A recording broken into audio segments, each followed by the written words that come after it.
Hello, everyone, and thank you very much for joining us today. My name's Deborah Garlick from Henpicked Menopause in the Workplace and Menopause Friendly Accreditation in the UK and Australia. And today's subject is something a little different. Many of you know that we do a lot of training around menstruation in the workplace, and it's a huge subject. We do so much on menopause, of course, it's a big passion of ours. But menstruation was something that was by demand, actually, from many of the organisations we support. But when we started to get the conversations going around menstruation, we realised what a big topic it is. And we found some areas that we said, wow, I wish I'd have known that. Nobody ever told us that because, of course, when we're at school, you get your conversation about periods, which I think in my school was more how not to get pregnant while you're still at school. But many of us just start our cycle and we're told, well, yes, you're going to be having those for the next 20 or 30 years. But there's so much more to that, both on menstruation and the cycle and menstrual health conditions. But also, one of those big things that really took me by surprise, and delighted to welcome firm favourite of Henpicked, Jackie Lynch, to join us and bust some myths on this today, was around, our cycle itself. And, our cycle, we all know, or many of us do know, that you don't feel the same every day of your cycle as your hormones change throughout the month. And some months you think some weeks you can feel like you're going to take on the world. And other weeks, you know what? It's Netflix and chocolate that you really, really want. But when I was talking to Jackie about it, there was a reason for that. And actually, I was quite surprised that what you eat can really influence whether you're thriving at that stage of your menstrual cycle or actually doing yourself a disservice and actually making yourself feel worse. So, welcome, Jackie. Delighted that you're here with us today. And I do hope that you're going to talk us through how we can thrive whichever week of the cycle that we're on.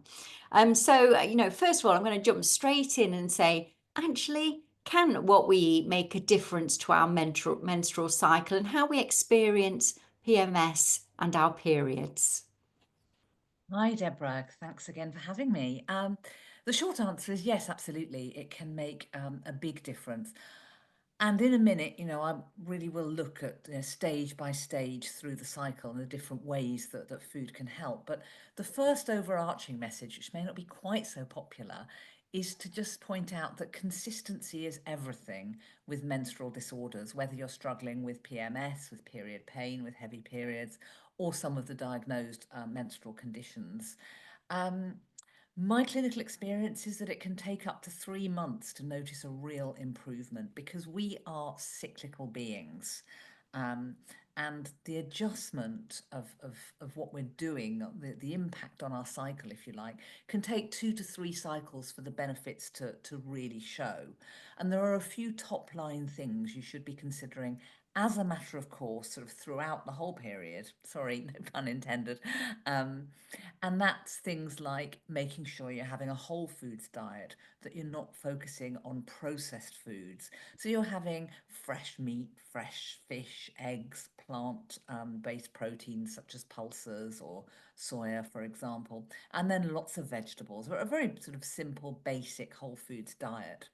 Managing your blood sugar is really important because if there's too much in the way of sugary foods and refined carbohydrate going on, that's going to cause a blood sugar spike, followed promptly by a crash. And every time your blood sugar crashes, that releases stress hormones. In particular, the most relevant in this case is adrenaline. And adrenaline actually interferes with the action of progesterone in the second half of the cycle, which can make symptoms quite problematic. And we'll look at progesterone in a bit more detail in a minute. So making sure that you're not overdoing those sugary foods, that you're having that lovely combination of protein and complex carbohydrate throughout the day with your meals. And if you're prone to painful periods in particular, you need to be thinking about an anti-inflammatory approach because it's that inflammation that can actually really cause a lot of those very, very painful cramps that you might be experiencing. So again, what are inflammatory foods? Well, it's our old friend sugar. is highly inflammatory. Alcohol is. Wheat can be pretty inflammatory, and certain things like red meat and cheeses tend to be pro-inflammatory. So you'd be looking at the anti-inflammatory foods like things rich in omegas, like oily fish, nuts and seeds, avocado, for example, and thinking about introducing those across the board as a sort of baseline before you start looking at each individual point of the cycle will be very helpful. Thank you very much, Jackie. So it sounds like then the things that we rush to can actually be quite damaging. So for Yeah, me, with chocolate. yeah. And there's a reason why you crave it at different times of the cycle. And it might be helpful to sort of look at it, break that down so you can see, because what you said a minute ago about us feeling different at different times is absolutely true. I've just seen that someone said my volume's a bit low, so I'm going to try and turn it up and hopefully that's better. So day one of the period is actually the day of the bleed, which seems a bit counterintuitive because we often think of it as the end. Um, so, what do we need to be thinking about here? Well, even in the run up to day one, if you know when your period's coming, if you're regular, you can start to think harder about iron rich foods because unsurprisingly, it's going to be the blood loss can make a big difference. So thinking about eating plenty of red meat. So you could be thinking about things like lean beef. Venison actually is a higher source of iron than beef, interestingly. And you can get very nice, good quality venison sausages and steaks and so on now. Egg yolk that's where all the iron hangs out in the egg. So make sure you're not having a joyless egg white omelette because you're missing out on all the fun and all the good stuff. And if you're on a plant-based diet, then probably the top two sources would be lentils and soya bean. Almonds, pumpkin seeds are also good sources. And interestingly, although you might not expect this, peas are higher in iron per 100 grams than spinach. So there we are. Yeah, that's a surprise, isn't it? Always good to have a little Oh. nugget there. So make sure you're getting plenty of peas because our plant sources of iron, they're called non-heme iron. They're less easily absorbed by the body. The body loves heme iron, loves animal sources of protein. It absorbs it like that. So if you've heard that we need vitamin C to absorb iron, that actually relates directly to the plant sources of iron that need a bit more help. So having plenty of nice mixed vegetables, which are great sources of vitamin C, with your sources of iron would be very helpful there. So I'd be looking at that. If you're struggling with the pain, that's when you need to be again thinking about the inflammation and focusing on just those anti-inflammatory foods, the omega-3, so the oily fish, the nuts and the seeds. Now, after the period, you move into what's called the follicular stage. That's usually sort of day 5, although it varies because some people have longer periods than others, longer or shorter. And this is the section of the cycle where there's more estrogen going on, and it's the higher levels of estrogen to support the release of the egg when you get to ovulation mid-cycle. So this is usually, it's the first half of the cycle where you're usually firing on all cylinders. You've got loads more energy. So it's a good time to be planning, important activities, or if you've got some big sort of physical, vigorous activity planned, first half of the cycle is absolutely the thing to be looking at. So you're probably going to need more in the way of complex carbs at this stage of the cycle to support that energy boost. So I'm thinking about things like brown bread, brown rice, brown pasta, oats, for example, pulses, lentils, chickpeas, beans, and of course the protein to go with that, but really be thinking about complex carbohydrate to support those energy levels. And then we move on to ovulation, which is roughly mid-cycle, sort of days 14 to 16, give or take. And that's when you can get that appetite increase. You might start to get that sugar craving that you were talking about there, Deborah. So the trick here, and some of you may know this already, this is when you need plenty of protein because good quality protein with every meal and every snack will help to regulate that blood sugar and reduce those sugar cravings so that you're not constantly looking around thinking, oh, I need something. So keeping that blood sugar nice and stable. Thinking about perhaps even if you're not a snacker, maybe this is a good time to be having, 6 or 7 almonds with an apple mid-afternoon to keep that protein level going so that you're not sort of constantly feeling that jittery sense that you need a little bit of sugar going on. And interestingly, studies have shown that this is also the time, I keep wanting to say period, and it's going to cause confusion. So this is the time when if you're an athlete or if you do team sports or any kind of exercise, really, you might be more prone to injury.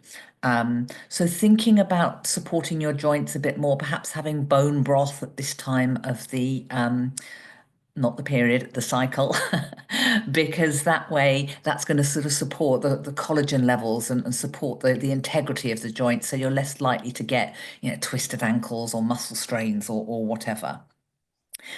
And then, Remarkable, isn't it, that you can be more prone to injury as yeah, some that was it one of is. those that when we were working with Jessica Ennis's team, and they Ah, said yeah. the reason that they looked at her cycle or they monitored her cycle was to make sure they were nourishing her in the right way, but also Yeah. to be mindful of injuries, as you say. Yeah, absolutely. There's starting to be some very interesting research out there around female athletes now, and particularly footballers. You hear a lot of women having trouble with the ACL ligament around the knee, which can be a sort of season-ending injury. And apparently, women are more prone to that, and it's thought it's actually linked to certain times in the cycle. So it is really interesting. And even if you're thinking, well, that's not me, but just sort of going on a hike on the wrong day or not wearing supportive, walking boots around could affect your ankles, for example. So just be mindful of that. Yeah. Absolutely. And they're all great tips. One thing, sorry, have you finished your time frames Well, we through? haven't done we haven't done premenstrual, which is probably the Oh, hardest let's do and biggest. premenstrual. It's called the luteal phase, so sort of days 17 to 8 to 28 roughly. And this is where progesterone takes over. So you're likely to get mood fluctuations, you might get a dip in your energy. People who are prone to PMDD or PMS will struggle here. And this is where a big focus on healthy proteins, healthy fats can really help. So oily fish, for example, salmon, sardines, for example, mackerel, avocado, flaxseed, these pumpkin seeds, really, really good quality nuts and seeds that have that good level of omega-3 there, as well as the protein to support you. And I'd give a big shout out for magnesium at this point because it's a great mood leveler, but also because anyone who's prone to premenstrual headaches, which are really common, this is where actually a supplement might be helpful. You might need between 200 and 400 milligrams of magnesium daily. Obviously, check with your doctor if you're on any medication. But that aside, it can be a real help if you're prone to those sorts of issues. And of course, leafy green vegetables, great sources of magnesium, tofu, whole grains as well. And if you're prone to sore boobs, it's the caffeine. Methylxanthines in too much tea and coffee can affect that. So you might want to bring that down a little bit. Oh, that's absolutely amazing. All of this knowledge is so empowering. It's so powerful to Yeah. know about all of this. I would have to say, probably the only thing that changed in my diet, in my cycle, I've been 10 years without a period, was paracetamol on the run up to it. Paracetamol, hot water bottle chocolate. That was the sort of method, isn't it? Absolutely. Absolutely. But the one thing I will ask you is around, you said it takes 3 months to get into the right habits for it to make a difference. Um, is there anything that you can do to impact the time frame? I mean, I'm thinking some people might be thinking, well, if I start it now, I'm going to be post Christmas or, well, actually, it'd be February before I feel the benefits of doing all of this. The short answer is yes, of course. And everything I've just said, all those different little tips I gave you, start doing them now because it will start to make a difference. You might sort of get the full benefit further down the line as the body starts to adapt, but definitely, having the right types of carbs, the right types of carbohydrate, the right levels of protein and magnesium, they can be a game changer quite quickly. And there's also an interesting theory called seed cycling, which you might have heard about. I was going to ask you about that because I've got no idea what it means. Well, it's a naturopathic technique, and in all honesty, there's very little research around it at the moment. But that doesn't necessarily mean it doesn't work. It just means that, you know, there isn't the research there yet. Everything has to start somewhere. The idea is that the different types of seeds at different stages of the cycle help with hormone balance. So in the first half of the cycle, where the estrogen is higher, the recommendation is that you have a tablespoon of ground flaxseed and a tablespoon of pumpkin seeds every day for the first 14 days. And the phytoestrogens in there help to regulate the balance, whether you need a bit more or a bit less, it will adjust it accordingly. So really make sure everything's where it should be. And then in the second half of the stage, the luteal phase, which is where progesterone starts to kick in, you change your seeds. You look at a tablespoon of sunflower seeds and a tablespoon of sesame seeds.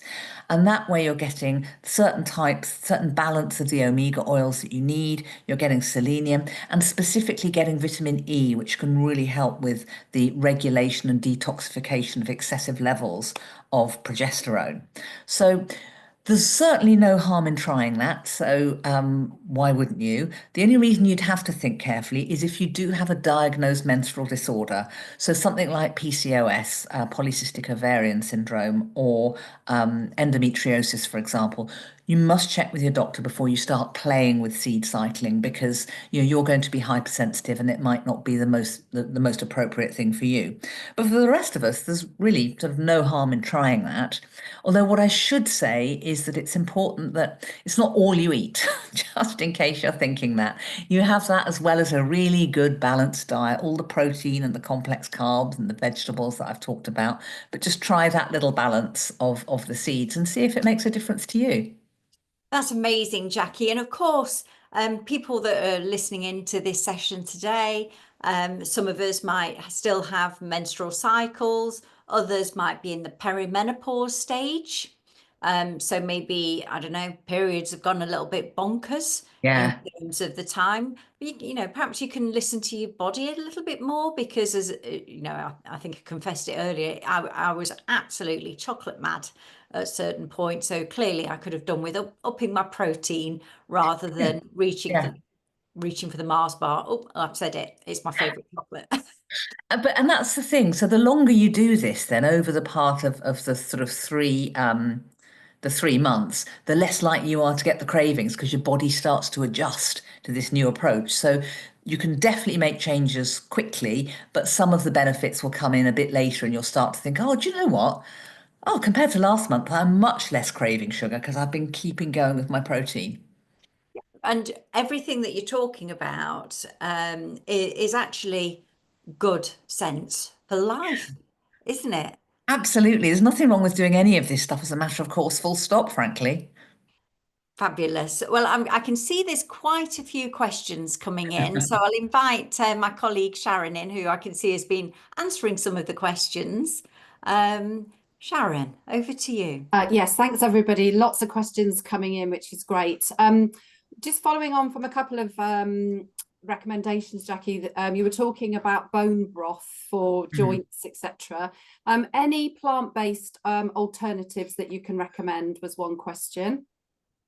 Yeah, I mean, it's not as good. I will say that because it's the collagen in the bones that makes the difference. But you can get plant-based collagen sources now. There's a lovely brand called Freya, Freja. That's what you'd be looking at. And they do a nice plant-based collagen powder that you could use to create, excuse me, your bone broth or your collagen style broth.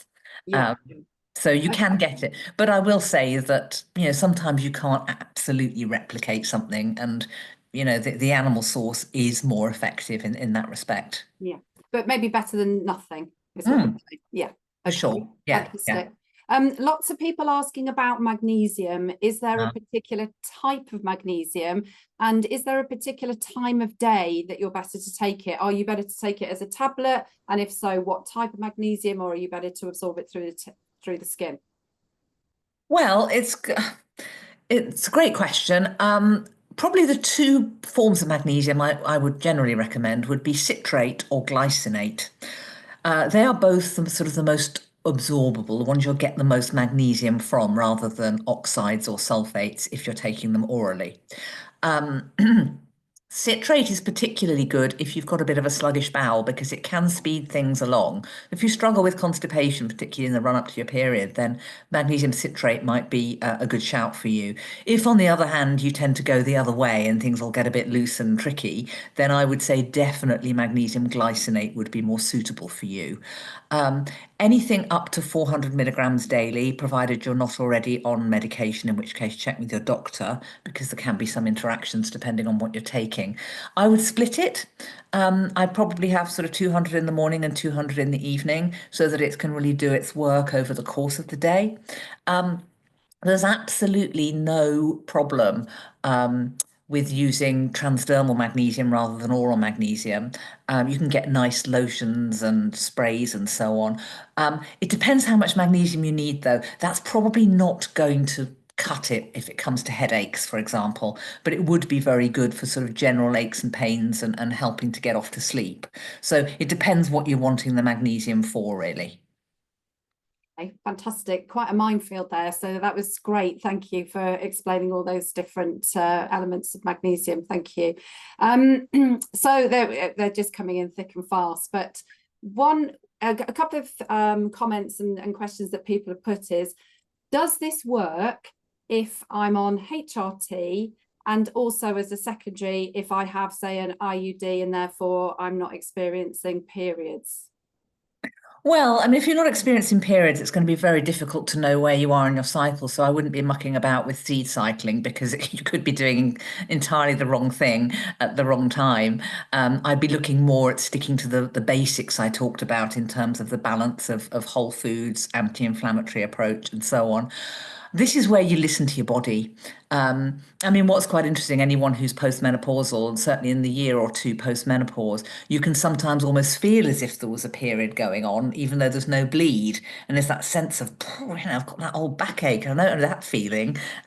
So you can sort of use that, listen to that, and then think, okay, well, if that probably suggests that, if I were still menstruating, I would be luteal. So I'm going to look more at magnesium here and anti-inflammatory approaches. So it's about sort of listening harder to your body, really. Okay. So what you're saying is that if we can adopt some of these principles for the majority of the time, it's going to be really quite helpful for all of us. Yeah, yeah. I mean, it is, absolutely. Yeah. Okay. I'm going to join in with Jackie on that one. For the first couple of years, I kept thinking, I've got a period coming. I've got a period coming. Yeah. We do know, don't we? I mean, if you, or many of us have things. You mentioned sore boobs. That was always one of mine. Bloating. The following, a few days later had come. Yeah. Then the pain. Then and even when I'd stopped having periods, I was still on that cycle for some reason, or I Yeah. was still experiencing it. So I kept thinking, perhaps I'm not postmenopausal after all. Perhaps I'm going to have a last hurrah, but then nothing. Yeah. I mean, it is. Sorry, go on, Jackie. It's just your body, isn't it, adjusting to the new hormonal version of you. And, I'm sure that's all settled down. Certainly it settled down for me. But I remember very vividly initially thinking, is this it, or is this not really it? Absolutely. So just following on with what Deborah was saying about sore boobs, somebody has asked actually, any other recommendations for sore boobs because they don't have caffeine? Do they not have chocolate either? Because there is caffeine in chocolate. I would just point that out. Quite higher levels than you might imagine, especially if you're on dark chocolate. So just worth thinking about that. Beyond that, it's going to be thinking about water retention, because it often comes down to water retention. So are you having a high salt diet, for example? So think about, perhaps adjusting the amount of salt you're adding, or not having high levels of foods that are high in sodium. Halloumi, for example, contains, practically the entire day's worth of salt in one 100-gram slice. So just sort of being aware that you're not perhaps overdoing it in that respect. This is really where the omegas can come in to help, because, it's reducing that inflammation. So things like evening primrose oil could be very helpful. Star flower oil, if you're struggling with that, either the sore boobs or that sort of sense of the bloating and the pain, that can happen in the lower abdomen, particularly, which is very common. Worth a shout out for iron as well, because interestingly, although it's logical to assume that heavy periods cause iron deficiency anemia, iron deficiency anemia can also cause heavy periods. It's a really weird, vicious cycle. And if your iron levels are low, then that's going to encourage the cramping in the womb, which is going to force out more blood, so it can cause it to be heavier. And so it might be worth sort of thinking, oh, actually, perhaps I should be thinking about iron as well, because that could be contributing to the pain. Yeah, may I ask this one, Sharon, because this is one that really speaks to me, because we got somebody that's saying, any recommendations for perimenopausal acne? Now, that was one of my biggest, horrible, I hated it, I'm sorry, it's a really nasty thing to experience. I had cystic acne, teenage acne in my 40s. Yeah, Is there killer, any isn't it? sort of yeah, well, I ended up taking Roaccutane because there was absolutely nothing to stop it, and I'm glad I did. But can food influence the skin acne? Yeah, I mean, Roaccutane is actually a form of vitamin A. Um, so I mean, it's a powerful antibiotic as well, but it's quite interesting. So making sure that you're having plenty of vitamin A. Now, little sort of note of caution here: you want it in the form of beta carotene, which the body will then convert to the form of vitamin A that you require. So orange vegetables, things like butternut squash, carrots, sweet potato, for example, are particularly high in beta carotene. Thinking about things like zinc is also very important. And zinc is found in most foods in small quantities, but particularly high in lamb, interestingly, for those of you who don't follow a plant-based diet. And pumpkin seeds is the best plant source of zinc generally. So making sure that they're featuring in your diet relatively regularly, along with perhaps a really good quality multivitamin and mineral. So you're getting a bit of everything that you need there.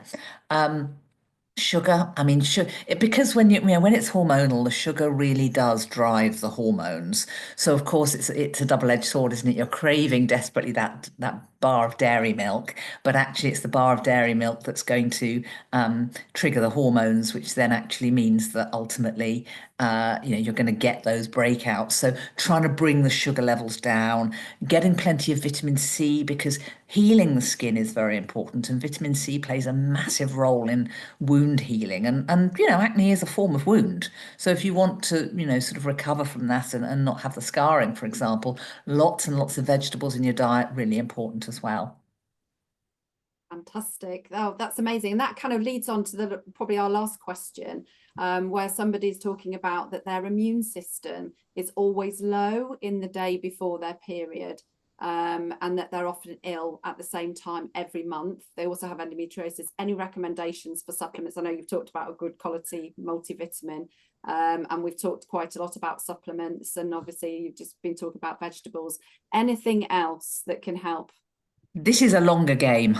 It's not going to be, okay, well, I can just eat a few more vegetables before my period and it'll be okay. This is where the 3 month thing really comes into play. So I would be making sure that you're really having a great whole foods diet, lots of vegetables.